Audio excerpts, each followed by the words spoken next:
Welcome back to Talk of the Town, and I'm joined now by Phil Anderson, and you are running for the U.S. Senate. Thank you so much for being here today. Thanks for having me. And we're talking presidential politics today. We are this time, yes. Okay. Very important. And so what are the prospects for the Libertarian presidential ticket, including Governor Gary Johnson and Governor Bill Weld? I think they're great right now. Okay. Not only because there are so many negatives with Hillary Clinton and Donald Trump, but also because they, in and of themselves, are great candidates. They were both two-term governors in states with, as Republicans, Sure. With Democrat-controlled legislatures, and they both were very fiscally responsible, socially accepting. They basically governed as libertarians. So when they talk to the people about their positions, it really resonates with the way that the American electorate, with American people already believe, and that is those particular things, being socially accepting of, and not have government involved in people's lives so much as it is now, but also being fiscally responsible. Absolutely. And how do you think that will play out in Wisconsin? Well, so far they're doing very, very well. The last poll had them at 16%.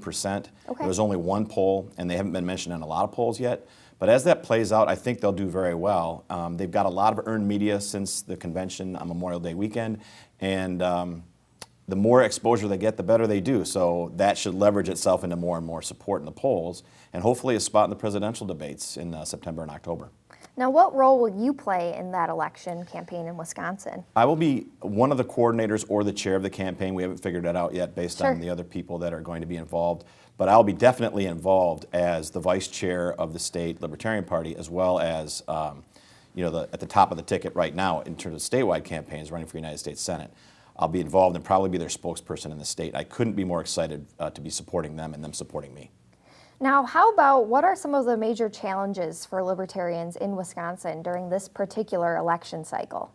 Well, in Wisconsin, actually anywhere in the United States, people have a perception of libertarians that isn't exactly true. Okay. They've been characterized over time as being sort of a fringe candidate, a fringe party, representing things like legalization of marijuana, which at least until recently was a relatively fringe issue. Now most of America agrees that it should be legalized. Other things, just not the best perception, when in fact the libertarian ideas and positions really resonate with Americans, and as we get more leverage and more exposure, then that perception will change. But it's overcoming that initial perception of being a marginal party, which is another reason why having the Johnson Weld ticket for the presidential campaign is so important, because they're clearly not fringe people. They're accomplished public servants. Now, Phil, how do your positions on government or fiscal responsibility and things like that differ from the Johnson Weld campaign? They're pretty similar, I would say. I mean, one of the criticisms of those gentlemen at the convention and since has been that they're not quite purely libertarian enough.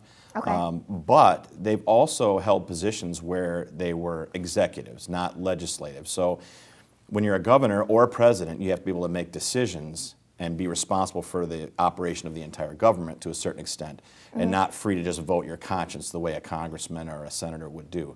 So having spoken to both of them and having watched them speak and explain their issues, I can say with pretty much certainty that my positions agree with theirs in general. They tend to be a little more compromising on things like Second Amendment rights, for example, but I haven't been an executive like they have either, so I think their experience sort of informs their positions on those in a way that mine hasn't yet. Sure.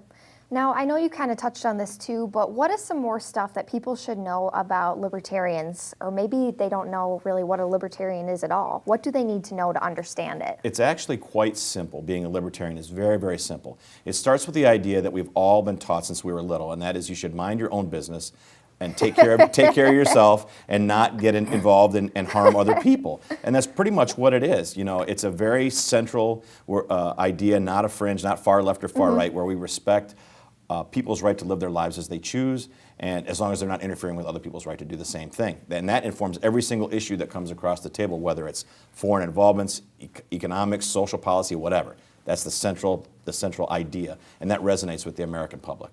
Now, where can people go to find more information? Well, johnsonweld.com is their website. Mine is 4, philanderson.org. And you can find me on Facebook, Twitter, Instagram, LinkedIn, all over the web.